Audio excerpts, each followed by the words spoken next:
Ce qui est du Bénin, vous avez parlé du Bénin. Oui, du Bénin. Le Bénin, c'est la même situation. Nous avons expliqué nos préoccupations. Mais qu'est-ce que les gens nous répondent? C'est parce que nous sommes jaloux. Fils Bidillahi, comment pouvons-nous être jaloux d'un pays africain qui réussit? Si tant est-il que ce pays africain réussit réellement, comment nous pouvons être jaloux d'un pays africain qui est prospère, si loin soit-il, à plus forte raison à notre porte, comme le Bénin? Nous ne sommes pas envieux parce que nous savons que c'est un péché.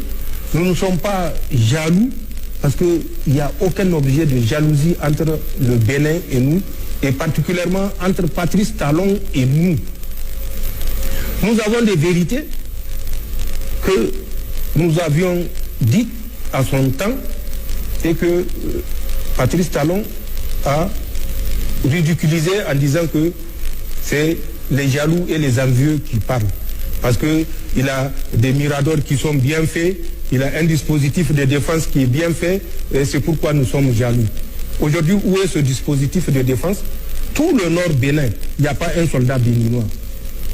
Il a laissé ça entre les mains des terroristes et des mercenaires français et ukrainiens. C'est ça la réalité des choses. Je vais vous dire certains éléments qui ont conduit à cette situation. La première, connue de tout le monde, c'est cet embargo où Patrice Talon s'est agité, précipité pour fermer des produits pharmaceutiques qui avaient fini les formalités. Il les a fait bloquer. Des vivres périssables, il les a fait bloquer sur le pont.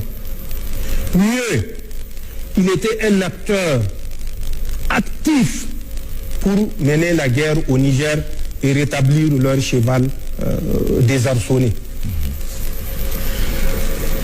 Nous avons suivi ça, mais nous savons que ce n'est pas la meilleure option entre deux pays voisins. Mieux, vous avez suivi en 2024, il avait envoyé son ministre de l'eau et de l'énergie pour une rencontre avec le ministre du pétrole du Niger à l'époque. Ils sont venus, ils ont fait leur rencontre à Mahatma Gandhi.